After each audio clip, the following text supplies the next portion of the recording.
बिस्मिल्लाहिर्रहमानिर्रहीम, अस्सलाम वालेकुम। आप देख रहे हैं K M Khalid official YouTube channel और मैं हूं खालिद महमूद खालिद, कानूनी टीवी के दफ्तर से। आसिफ अली जरदारी साहब जो शहबाज शरीफ के दौरे हुकूमत में जो 1.5 साल उन्होंने हुकूमत की, उसमें उन्होंने ये चाल चली थी कि खुद साइड लाइन रहें और शहबाज शरीफ को आगे करें।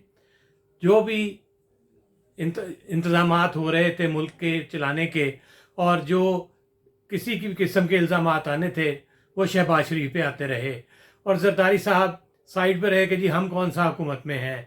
अपने बेटे को उन्होंने वज़ीर ख़ारजा बनवा दिया जो पूरी दुनिया के मुख्तलिफ ममालिक में दौरे करते रहे और यहाँ पे अंदरूनी जितनी भी मुश्किलात थीं उनकी तमाम ज़िम्मेदारी वो शहबाज शरीफ पर डालते रहे।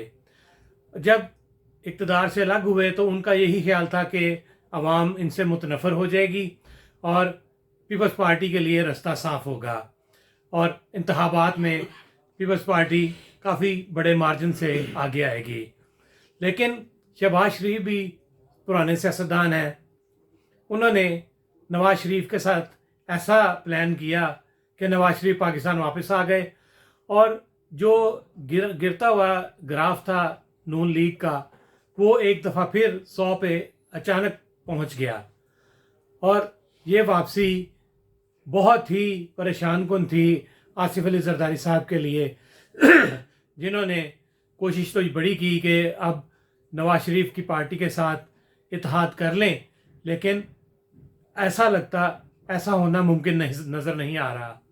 नवाज शरीफ ने इत्तेहादी जमातें जो थीं उनके साथ एक दफ़ा फिर राब्ते किए और MKM को अपने साथ मिला लिया और सबसे बढ़ के ये कि एक बाप को भी अपना शागिर्द कर लिया, यानी कोयटा की जो जमात थी बलोचिस्तान अवामी पार्टी उसको भी अपने साथ मिला लिया और अब मौलाना फजलुर रहमान जो हैं वो भी इन्हीं के साथ हैं नून लीग के इत्तेहादी के तौर पे। जरदारी साहब जो कहते थे कि हम अपनी उड़ान ऊंची उड़ाएंगे खुद, वो तो साइड पे हो गए और ऐसा लग रहा है कि वो सिंध से भी इस दफ़ा इंतखाबात में मार खाएंगे, क्योंकि बशीर मेमन को जिस तरीके से नवाज शरीफ ने सिंध का सदर बनाया और ये बहुत बड़ा वाक़या है कि बशीर मेमन सिंध नून लीग के सदर बन गए और उनका जो रोल रहा है नवाज शरीफ की पाकिस्तान आमद के दौरान भरपूर तरीके से वो ट्रेनें भर भर के लाहौर लेके आए, जो उन्हीं का काम था और इसी के सिले में उन्होंने बशीर मेमन को सिंध का सदर बना दिया। अब जरदारी साहब मारे फिर रहे हैं और इस तरह के बयानात दे रहे हैं कि नून लीग का सदर लाहौर से नहीं होगा, पाकिस्तान में वज़ीर आज़म भी नून लीग का नहीं होगा। अजीब तरह की बातें कर रहे हैं। अभी इंतखाबात हुए नहीं और वो पहले ही पेशीनगोइयाँ करना शुरू हो गए हैं। आने वाले दिनों में हालात कैसे होंगे, पाकिस्तान की सियासी सूरत हाल क्या होगी, बहुत ज़्यादा इन सियासी हालात में जो जानते हैं और अपने आप को साबित किया उन्होंने कि वो मौजूदा सियासी हालात के बारे में बहुत कुछ जानते हैं। मलक मुनसफ अवान वो मेरे साथ इस वक्त मौजूद हैं, उन्हीं के ऑफिस में मैं मौजूद हूँ और आने से पहले उनको खांसी शुरू हो गई है।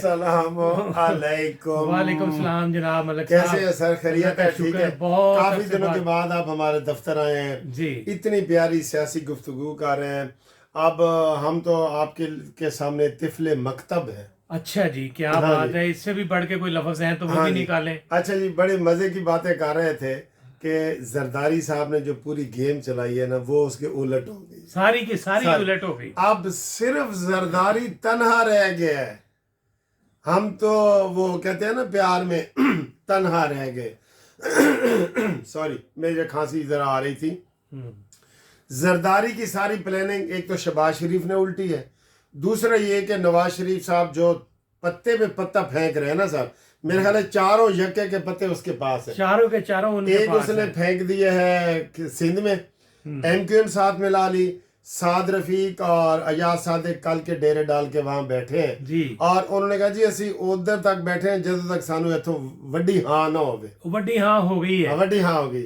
اچھا وہ اور آپ ابھی فلم تھی نکی جی ہاں ہاں تو یہ وڈی ساری ہاں وڈی ساری ہاں تو وہ ہن کہتے ہیں میں پنجاب نہیں جاؤں گی وہ زرداری کے فلم تے آگے. اچھا آپ ایک ابھی بات کر رہے تھے کہ وہ بشیر میمن کو نون لیگ نے صدر بنا دیا. یہ وہ بشیر میمن ہے جس نے آصف علی زرداری کو گرفتار کیا تھا. بالکل اس سے آپ اندازہ لگا لیں. بہرحال میں یہ سمجھتا ہوں کہ اب بھی خالد صاحب یہ پیپلز پارٹی والوں کو نون لیگ والوں کی یہ بڑا دل ہے کہ وہ کہہ رہے ہیں کہ جی ہمیں اگر 2/3 میجارٹی بھی مل گئی ہم قومی حکومت بنائیں گے جیسے پی ڈی ایم کی تھی. جی یہ ان کا تو بڑا ہو سکتا ہے بلاول پھر وزیر خارجہ بن جائے. بھائی عقل کے ہوش کے ناخن لو, عقل کے ناخن لو اور کیوں خام مخالفت کر دیں. یہ مخالفت صرف اس لیے کر رہے ہیں کہ اگر پی ٹی آئی میدان میں نہ آئی تو اینٹی نون لیگ ووٹ وہ چاہتے ہیں کہ ہم لے لیں.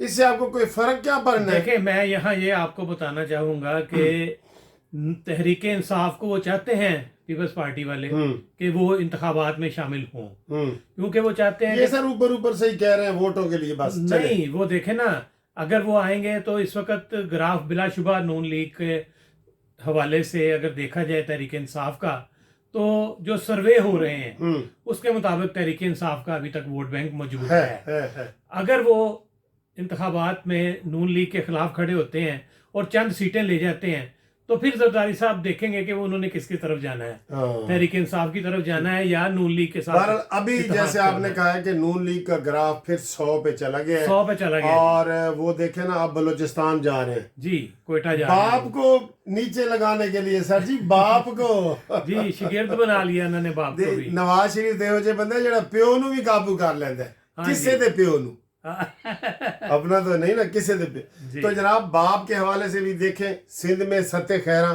مولانا Fazl ur Rehman G D A M Q M یہ 3 اگر اتحاد ہو جائیں میں آپ کو یہاں پہ یقیناً کہہ رہا ہوں کہ سندھ میں پیپلز پارٹی اپنی حکومت نہیں بنا سکتی جی. اب ان کے 80 سیٹوں میں سے میرا خیال ہے 40 سے زیادہ وہ نہیں لے سکتی. ٹھیک ہے M Q M Noon League G D A اور یہ سارے مل جائیں تو اچھا. اسی طریقے سے سر جی بلوچستان کے تو سارے وہ لشکر رئیسانی اس دن آ کے ریونڈ میں ملے ہیں شہباز شریف کو. ساری ملاقاتیں ہو رہی ہیں. اچھا یہ سر بتائیں کہ لشکر رئیسانی اسلم رئیسانی کا بھائی ہے جو وزیر اعلیٰ رہا ہے پہلے.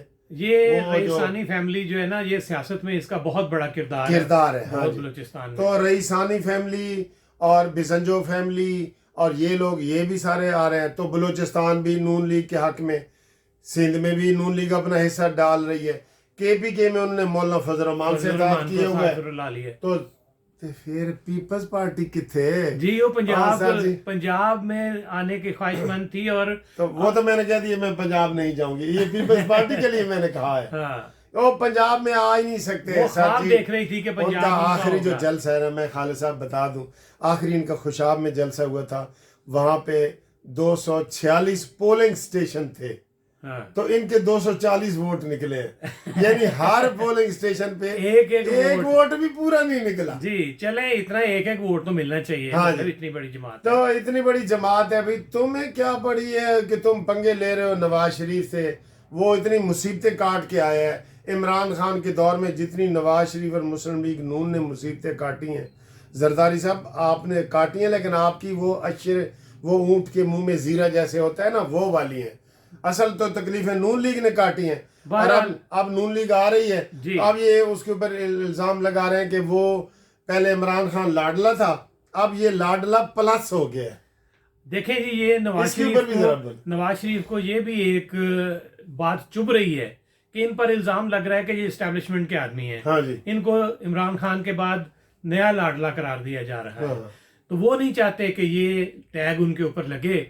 اسی وجہ سے وہ انہوں نے اپنی سیاسی سرگرمیاں جو ہیں وہ ان کا آغاز کیا ہے اور باقاعدہ طور پہ جو انہوں نے اقدامات کیے ہیں نون لیگ کو اوپر لانے کے لیے وہ نظر آ رہے ہیں. اور جب وہ پاکستان آئے ہیں اس کے بعد سے نون لیگ کا جیسے میں نے پہلے آپ کو بتایا کہ گراف 100 تک پہنچ گیا اور اب اس سے اوپر सब रोशनी ही रोशनियां हैं। रोशनी सत्ते खैरा सत्ते खैरा ने ये मुझे साद रफीक ने भी कहा है कि सर जी सत्ते खैरा ने।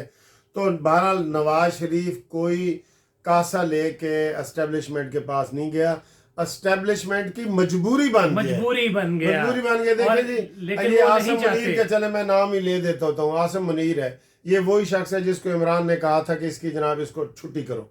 एक बंदे ने कहा जी आज तो एतवार है, आज तो, कहता नहीं आज ही करो। तो ये खुद सर जी अपने करतूत है पीटीआई के जो उसके सामने आ गए। अब ये 9 मई का वाकया हुआ है, अब ये किसी ने इसको कहा है, ये इनकी अपनी ज़हन साजी है, प्लानिंग थी इनकी और ये सारे अपने ही उसके वो कह रहे हैं। कल आपने राजा रियाज का बयान सुना? उसने कहा जी कि अगर इमरान खान होता तो पाकिस्तान इसराइल को तस्लीम कर चुका होता, क्योंकि ये यहूदी है। और ये इसमें कोई शक वाली बात नहीं है सर जी। जमैमा के हवाले से, जमैमा अभी भी कर रही है और अंदर खाते इसको यहाँ से निकालने की कोशिश जमैमा ही कर रही है कि कासम दा ते सलमान दा अबू है ते टैरियन दा नाम ही लिया करो सर। कासम सलमान का अबू है तो टैरियन का भी अबू है ना, टैरियन दा अबू। अब हाँ, ये इतना मुनाफिक है, इतना बदकिस्मत है। मैं कहता हूँ बेटियां नेमत होती हैं। ये अपनी बेटी से डायरेक्ट बात, जो हाई कोर्ट में भी दरखास्त दी है ना, उसमें लिखा है मैंने कासिम और सलमान से बात करनी है, उधर लिख दो ना टैरियन से भी बात करनी है। टैरियन भी उधर ही है, लेकिन ये बदकिस्मत है सर, ये नशेई, ये बदकिस्मत है। तो खालिद साहब इसका इख्तिताम करें आप। जी मैं इसका इख्तिताम करता हूँ। तो ये है कि बिल्कुल सही कहा मलिक साहब ने भी कि हुण उन्हां दी वारी मुक गई, जरदारी साहब दा प्लान सारा उलट हो गया। अब नवाज शरीफ की सत्ती खैरा और इंशाअल्लाह जो हालात बन रहे हैं उसमें ऐसा ही लग रहा है कि पाकिस्तान के हालात एक दफ़ा फिर बेहतर हो जाएंगे। स्टॉक मार्केट आपने देखा 56,000 क्रॉस कर गई, और ये नवाज शरीफ के पाकिस्तान आने के बाद से ये सिलसिला शुरू हुआ। डॉलर ऊपर जा रहा है, पेट्रोल सस्ता हो रहा है, लेकिन ये डॉलर महंगा होने से अब मुझे लग रहा है कि इस दफ़ा 15 तारीख को डॉलर भी महंगा होगा, पेट्रोल भी महंगा होगा। तो बहरहाल आने वाले इंतखाबात जो हैं वो पाकिस्तान के लिए बहुत बड़ा एक नया तलू करेंगे सूरज को, और ऐसा लग रहा है कि जो हालात हैं वो बेहतर होंगे। मलक मुनसफ अवान साहब, आपने वक्त निकाला, आपका बहुत बहुत शुक्रिया।